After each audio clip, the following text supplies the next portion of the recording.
Welcome back to the Movement Professional Podcast. I'm Dr. Chris Leib. So today I want to start a series of discussions regarding common misconceptions within the rehab and training space. So today the topic's going to be piggybacking on an episode I did with Dr. Corey Richards 2 weeks ago when we talked about core training. So this discussion will talk about the top 3 common misconceptions that I see with core training. There's a blog that I could reference that I wrote years ago on this that I still feel holds true. So this will be a bit of a summary from the podcast that we did 2 weeks ago, and also from a blog post that I will put in the show notes that will correspond to what I'm discussing today. So the first misconception around core training would be that the core is indeed the same thing as your abs. So we talked about this in a podcast a couple of weeks ago, but there is no single muscle or muscle group that can be considered the core, and that's really important.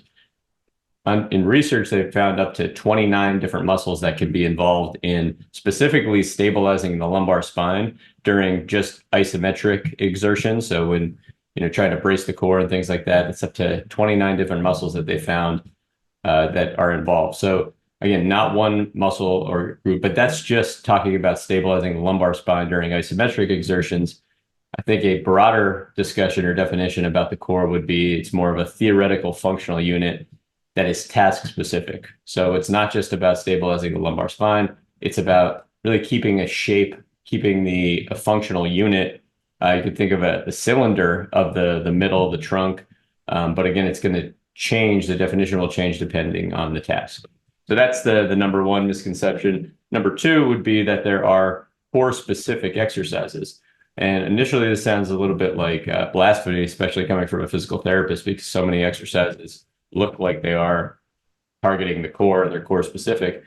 But instead of looking at exercises as core specific, one of the ways you can look at it is that nearly all exercises have an opportunity to train the core or train the concept of that functional unit that is task specific.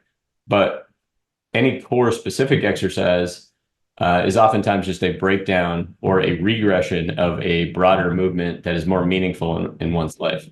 All right, so often the exercises that are labeled core specific are usually just positional holds, and again, regressions of more complex movements.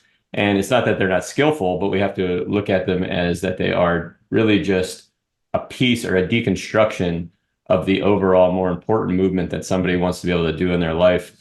And then finally, the third misconception is that the core needs strengthening at all. And this is pretty similar to the second one, but just with a little different emphasis that, we already talked about the core is not anatomy specific. It's not a specific muscle or group of muscles.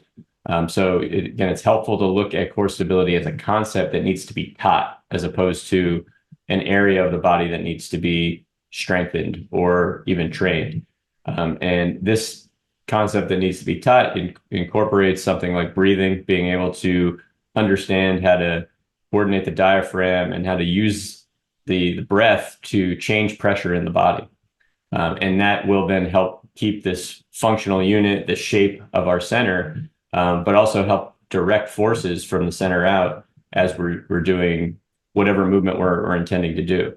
And sometimes this direction of force should be higher intensity. Sometimes it should be lower intensity. There's not one thing. And I think that oftentimes gets to be what is taught is that we have to feel something intensely. We have to feel the center, the abs, the middle intensely. And the more intensely we feel it, the better the core exercise is, or the more we're strengthening the core.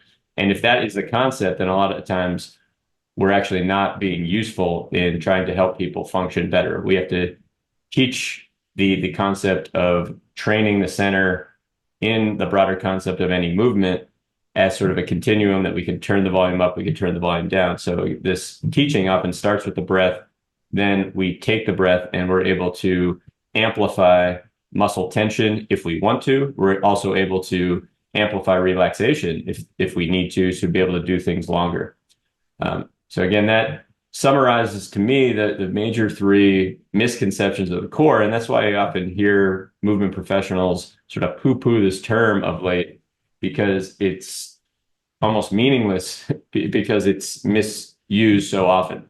But if we understand the idea of the core being a theoretical functional unit that is task specific, and it's a concept that needs to be taught more than an area of anatomy that needs to be trained, then I think there's nothing wrong with using it as long as we can have a discussion about what we mean by it in certain contexts.